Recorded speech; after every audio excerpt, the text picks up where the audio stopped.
ಇಂದ ಸಮಬಾಳ್ಯದಿಂದ ಬದುಕ್ತಕ್ಕಂಥ ವಾತಾವರಣ ಇವತ್ತು ನಾವೆಲ್ಲ ಕಂಡಿದ್ದೇವೆ. ವಿಶೇಷವಾಗಿ ಮಹಿಳೆಯರಿಗೆ ಅವ್ರು ಕೊಟ್ಟಿರ್ತಕ್ಕಂಥ ಸ್ಥಾನಮಾನಗಳು ಕೂಡ ಇವತ್ತು ನಾವು ಸಂವಿಧಾನ ಅಡಿಯಲ್ಲಿ ಕಾಣ್ಬೋದಾಗಿದೆ.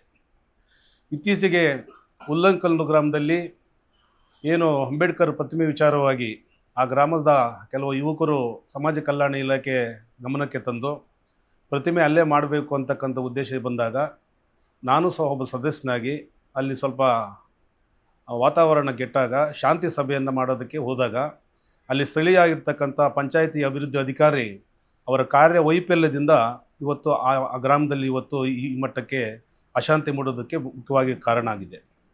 ಕಾರಣ ಏನಂತಂದರೆ ಅಲ್ಲಿ 10ಕ್ಕೆ ಮಾತ್ರ ಬಾಬಾ ಸಾಹೇಬ್ ಅಂಬೇಡ್ಕರ್ ಅವರ ಪ್ರತಿಮೆಗೆ ಅವರು ದಾಖಲೆಯನ್ನು 9/10 ಕೊಟ್ಟಿದ್ದಾರೆ.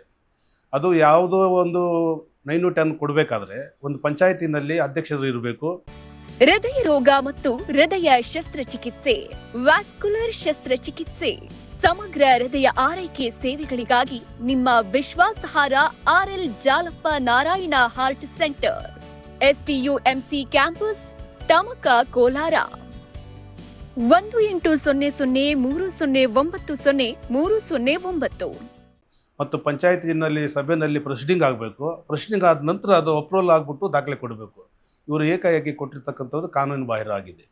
ಆ ಕಾರಣದಿಂದ ಇವತ್ತು ನಾವೆಲ್ಲ ಸ್ಥಳ ಪರಿಶೀಲನೆ ಮಾಡಿದಾಗ ಅದು ಸೂಕ್ತವಾದ ಸ್ಥಳ ಅಲ್ಲ ಅಂತಕ್ಕಂಥ ನಮ್ಮ ಗಮನಕ್ಕೆ ಬಂದಾಗ ನಾವು ಜಿಲ್ಲಾಡಳಿತ ಗಮನಕ್ಕೆ ತಂದ್ವಿ.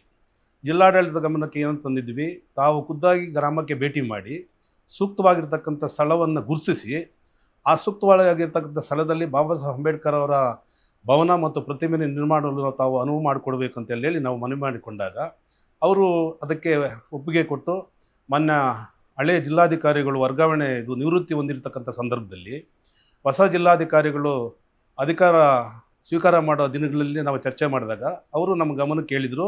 ಹೊಸ ಜಿಲ್ಲಾಧಿಕಾರಿಗಳು ಅಧಿಕಾರ ಸ್ವೀಕಾರದ ನಂತರ ಅವರ ಒಂದು ಗಮನಕ್ಕೆ ತಂದು ನಂತರ ಸ್ಥಳ ಪರಿಶೀಲನೆ ಮಾಡಿ ಕೂಡಲೇ ಅಲ್ಲಿ ನಾವು ವ್ಯವಸ್ಥೆ ಮಾಡೋಣ ಅಂತೇಳಿ ನಮಗೆ ಅವರು ಸೂಕ್ತವಾಗಿರ್ತಕ್ಕಂಥ ಸಲಹೆಯನ್ನು ಕೊಟ್ಟಾಗ ಇತ್ತೀಚೆಗೆ ಕೆಲವರು ಆ ಗ್ರಾಮದಲ್ಲಿ ಏನು ಜಿಲ್ಲಾಡಳಿತಕ್ಕೂ ಗೌರವ ಕೊಡದೆ ಜಿಲ್ಲಾಡಳಿತಕ್ಕೆ ನಾನು ಒಂದು ಸರಿ ಗಮನಕ್ಕೆ ತಂದೆ, ಇದು ಯಾಕೋ ಪ್ರತಿಭಟನೆಗಳು ನಡೀತಾ ಇದೆ, ಈ ಕೂಡಲೇ ನೀವು ಶಾಂತಿ ಸಭೆಯನ್ನು ಕರೆದು ಸಂಬಂಧಪಟ್ಟ ಗ್ರಾಮಸ್ಥರನ್ನು ಕರೆದು ಮುಖಂಡರುಗಳನ್ನು ಕರೆದು ಇದಕ್ಕೇನಾದರೂ ಒಂದು ಹಂತ ಕಾಣಬೇಕಂತೇಳಿ ನಾನು ಅಪರ ಜಿಲ್ಲಾಧಿಕಾರಿಗಳಲ್ಲಿ ಮನವಿ ಮಾಡಿಕೊಂಡಾಗ ಅವರು ದಿನಾಂಕ 30ನೇ ತಾರೀಕು ಕಳೆದ ತಿಂಗಳು 30ನೇ ತಾರೀಕು ಸಭೆಯನ್ನು ಕರೆದು ಆ ಸಭೆಯಲ್ಲಿ ಅವರು ತಮ್ಮ ಅಭಿಪ್ರಾಯವನ್ನು ವ್ಯಕ್ತಪಡಿಸಿದರು. ಹೊಸ ಜಿಲ್ಲಾಧಿಕಾರಿಗಳು ಬಂದ ನಂತರ ಅವರ ಗಮನಕ್ಕೆ ತಂದು ಸೂಕ್ತವಾಗಿರ್ತಕ್ಕಂಥ ಸ್ಥಳ ಪರಿಶೀಲನೆ ಮಾಡು, ಖಂಡಿತ ಇದು ನಾವು ಮಾಡ್ತೀವಿ, ನಿಮ್ಮೆಲ್ಲರ ಪರವಾಗಿರ್ತಂತಾಗ ಎರಡೂ ಕಡೆ ಗ್ರಾಮಸ್ಥರು ಗ್ರಾಮದಲ್ಲಿರ್ತಕ್ಕಂಥ ಎರಡೂ ಗುಂಪುಗಳು ಸಹ ಒಪ್ಕೊಂಡ್ರು.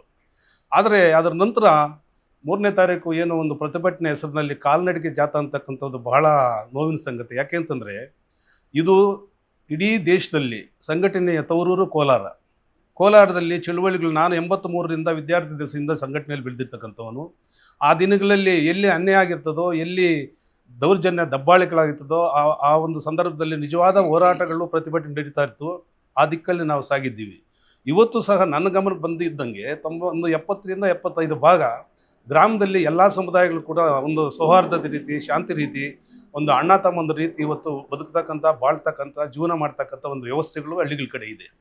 ಆದರೆ ಇವರು ಯಾವುದೋ ಒಂದು ಆ ಗ್ರಾಮದಲ್ಲಿರ್ತಕ್ಕಂಥ ಒಬ್ಬ ಯುವಕ ತನ್ನ ವೈಯಕ್ತಿಕ ವಿಚಾರವನ್ನು ಮುಂದೆ ಇಟ್ಕೊಂಡು ಯಾವುದೋ ಒಂದು ವೈಯಕ್ತಿಕ ವಿಚಾರವನ್ನು ಬಾಬಾ ಸಾಹೇಬ್ ಅಂಬೇಡ್ಕರ್ ಪ್ರತಿಮೆಗೆ ಹೋಲಿಕೆ ಮಾಡಿ ಇವತ್ತು ಇಷ್ಟೆಲ್ಲ ಮಾಡೋದಕ್ಕೆ ಕಾರಣಕರ್ತನಾಗಿದ್ದಾನೆ. ಈ ಒಂದು ಕಾಲ್ನಡಿಗೆ ಮುಖಾಂತರ ಇವತ್ತೇನು ಜಿಲ್ಲಾ ಆಡಳಿತಕ್ಕೂ ವಿರುದ್ಧವಾಗಿ ಮಾಡಿರ್ತಕ್ಕಂಥದ್ದು ಕೂಡ ನಾನು ಈ ಸಂದರ್ಭದಲ್ಲಿ ಖಂಡಿಸ್ತೀನಿ. ಮತ್ತು ವಿಶೇಷವಾಗಿ ಜಿಲ್ಲಾಡಳಿತಕ್ಕೆ ನಾನು ಮನವಿಯನ್ನು ಮಾಡಿಕೊಳ್ತಾ ಇದ್ದೀನಿ. ಈ ಥರ ಜಿಲ್ಲಾಡಳಿತ ವಿರುದ್ಧ ಯಾವುದೇ ಸಂಘಟನೆಗಳಾಗ್ಬೋದು ಹೋರಾಟ ಮಾಡಿದರೆ ಈ ಕೂಡಲೇ ನೀವು ಕಾನೂನು ರೀತಿಯಲ್ಲಿ ಕ್ರಮ ಕೈಗೊಳ್ಳಬೇಕು. ಯಾಕಂದರೆ ಸಂವಿಧಾನ ಅಡಿಯಲ್ಲಿ ಜಿಲ್ಲಾಡಳಿತ ಕೆಲಸ ಮಾಡ್ತದೆ. ಜಿಲ್ಲಾಡಳಿತ ತೀರ್ಮಾನ ಸಂವಿಧಾನ ಪರವಾಗಿರ್ತದೆ. ಇವತ್ತು ಸಂವಿಧಾನ ವಿರೋಧವಾಗಿ ನೀವು ಪ್ರತಿಭಟನೆ ಮಾಡೋದು ಕೂಡ ಅದು ಸಂವಿಧಾನ ವಿರೋಧಕ್ಕಾಗ್ತದೆ. ಆ ಕಾರಣದಿಂದ ಇಂಥದಕ್ಕೆ ಕೋಲಾರ ಜಿಲ್ಲೆಯಲ್ಲಿ ಅವಕಾಶ ಮಾಡಿಕೊಡಬಾರ್ದು.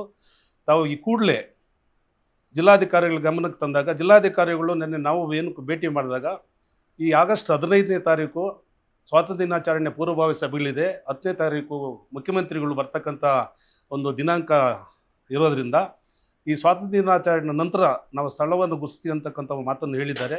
ಮಧ್ಯದಲ್ಲೇನಾದರೂ ಅವರ ವ್ಯಾಪ್ತಿಯಲ್ಲಿ ಏನಾದರೂ ಗ್ರಾಮಕ್ಕೆ ಭೇಟಿ ಮಾಡಿ ಆ ಸ್ಥಳವನ್ನು ಗುರುತಿಸಿ ಇದಕ್ಕೊಂದು ಇತ್ಯರ್ಥ ಮಾಡಬೇಕಂತಲ್ಲಿ ಹೇಳಿ ತಮ್ಮ ಮುಖಾಂತರ ನಾನು ಮನವಿಯನ್ನು ಮಾಡಿಕೊಳ್ತಾ ಇದ್ದೇನೆ.